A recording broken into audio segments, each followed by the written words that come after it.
Madam, we can call on your neighbor. Abum Mrs. Margaret. Ngogbo keke. Mama Steven. Is no. Is Miss. No. That is Nawgu. Is Miss Nawgu. Ke local government unu no n'ime. Odunukovia local government. Anambra State. Okay, you are welcome, madam. Kedu ife mee iji achọ mbata n'iru efere mba ụwa niile? Na nwa Steven. Okeke ka nwunye ụsala ụmụazị gbasoo nwoke ọzọ. Kedu kwen ife iji bafta n'efere mba ụwa? Bakọba ịkọ ije kịta ife mele arụili gara aga. Iwe njipụta bụ na Steven bụrụ akpịa sị ka anyị eje nwaanyị ọzọ wee sị ya mba o wee bụrụ akpịa sị ka jebe olu oyibo Lagos ya gbata ego ka ya jee nụọ nwaanyị ọzọ wee sị ya mba o ka anyị nekọtagodo ụmụazị ọ rafụrụ anyị anya bụrụ akpịa fụrụ si mgbe ahụ anụrụ m ozi ya abụrọ m ya anya ọ na-akpọrọ foonu wee sị ka nkọsalị mba. You're welcome, madam. Nwaanyị rafụrụ ụmụ ya gbapụ ọ na-abịakwa ajụ ese ụmụ ya? O mechara nwe mgbe ọ bịa jụ ese wee na-asịsị di bata ka amalele si ya emie abụrụ ndị di ya afụgo mkpa o wee bịa jụ ese. Okay. Mgbe di fụrụ ibedu ka arọ one ka di rafụrụ vasị ka o jee Lagos je chụọ ego eju nwaanyị ọzọ.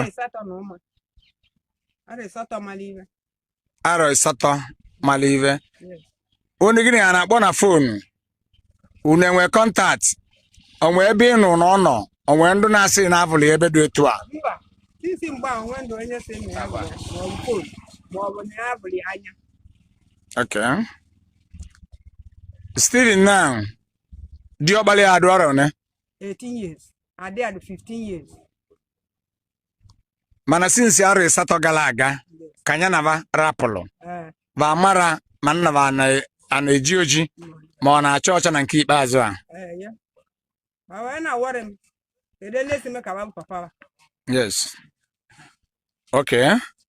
So iri na-ayọ ọra niile ma ndụ mụ ya asị ndụ Nawgu ma ndụ ezigbo frens ya ọ bụrụ na ọnwa onye fụrụ ya ya mee ka amali ya kpọọ nọmba a edesere na skrin bụ nọmba gị akpọọ nọmba akụba iwu na Nawgu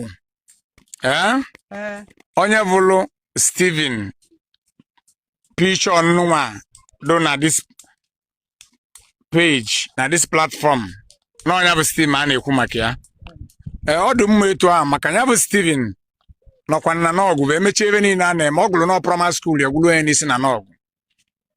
Yes, ndị old school ndị dị ka Honorable Ifeanyi Ibebugwu ya na ya gụkọrọ akwụkwọ ya na Christopher Udozọ kwuchizi akụba iwu na Nawgu ya na ya bụ classmate ya na Anthony Igbo Ezuo.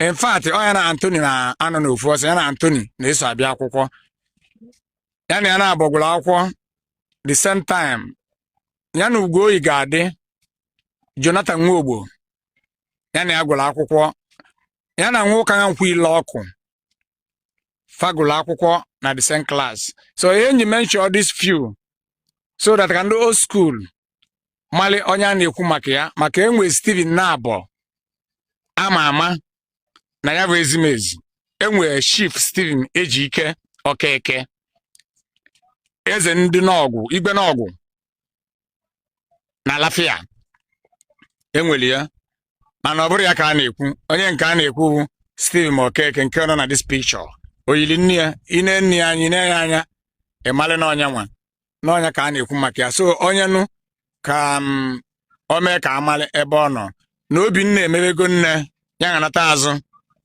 and ụmụ ya na-ajụ esi ya Obinna mekwuo ya bụ nwa ya na Obinna emego nne ya ka ọ nganata na o nwere emebili emebi anaghara edozi ekpere anyị na-ekpe ka ọ bụrụ na ọ nọ ndụ n'elu ụwa ka o wee nwee ike nakwute family ya ka a reunite ya again.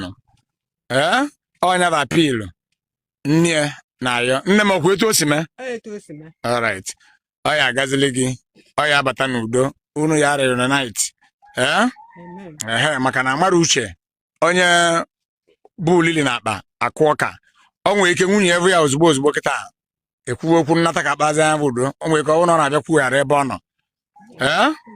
Yes, so ọ ya ka m na-ekwu, ọ ya agazi dịka isi ayọ, anyị abụkwu ya n'afa nke nna na nke ọkpara na nke mmụọ nsọ na aja ana n'ọgwụ amụrụ ya n'ime ya akpafute ya na isi nwa eze adịghị efu na mba.